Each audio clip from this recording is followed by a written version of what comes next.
गोपाष्टमी सनातन धर्म का एक महत्वपूर्ण त्योहार है जो प्रत्येक वर्ष कार्तिक शुक्ल पक्ष की अष्टमी तिथि को मनाया जाता है। इस दिन लोग गायों और बछड़ों को सजाकर उनकी पूजा करते हैं। कहते हैं इस पूजा से जीवन में सुख समृद्धि आती है और मनुष्यों को उसके सभी पापों से छुटकारा मिल जाता है। धार्मिक मान्यताओं के अनुसार ये वही खास दिन है जब भगवान कृष्ण ने पहली बार गायों को चराना शुरू किया था। चलिए जानते हैं गोपाष्टमी की पौराणिक कथा के बारे में। भगवान ने जब छठे वर्ष की आयु में प्रवेश किया तब एक दिन भगवान माता यशोदा से बोले, मैया अब हम बड़े हो गए हैं। मैया यशोदा बोली, अच्छा लल्ला, अब तुम बड़े हो गए हो तो बताओ अब क्या करें। भगवान ने कहा, अब हम बछड़े चराने नहीं जाएंगे, अब हम गाय चराएंगे। मैया ने कहा, ठीक है, बाबा से पूछ लेना। मैया के इतना कहते ही झट से भगवान नंद बाबा से पूछने पहुंच गए। बाबा ने कहा, लाला अभी तुम बहुत छोटे हो, अभी तुम बछड़े ही चराओ। भगवान ने कहा, बाबा अभी मैं बछड़े नहीं चराऊंगा, गाय ही चराऊंगा।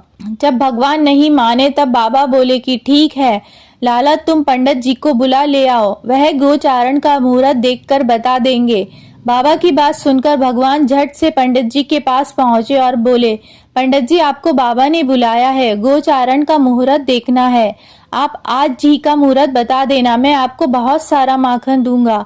पंडित जी नंद बाबा के पास पहुंचे और बार बार पंचांग देखकर गणना करने लगे। तब नंद बाबा ने पूछा, पंडित जी क्या बात है, आप बार बार क्या गिन रहे हो। पंडित जी बोले, क्या पता है नंद बाबा जी, केवल आज का ही मुहूर्त निकल रहा है, इसके बाद तो 1 वर्ष तक कोई मुहूर्त नहीं है। पंडित जी की बात सुनकर नंद बाबा ने भगवान को गोचारण की स्वीकृति दे दी। भगवान जो समय कोई कार्य करे वही शुभ मुहूर्त बन जाता है। उसी दिन भगवान ने गोचारण आरंभ किया और वह शुभ तिथि थी कार्तिक मास में शुक्ल पक्ष की अष्टमी। भगवान के गोचारण आरंभ करने के कारण यह तिथि गोपाष्टमी कहलाई।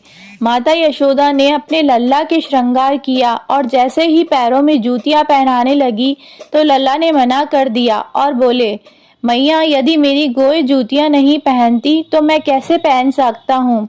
यदि पहना सकती हो तो उन सभी को भी जूतियां पहना दो। और भगवान जब तक वृंदावन में रहे भगवान ने कभी पैरों में जूतियां नहीं पहनी। आगे आगे गाय और उनके पीछे बांसुरी बजाते भगवान, उनके पीछे बलराम और श्री कृष्ण के यश का गान करते हुए ग्वाल गोपाल इस प्रकार से विहार करते हुए भगवान ने उस वन में प्रवेश किया। तब से भगवान की गोचारण लीला का आरंभ हुआ।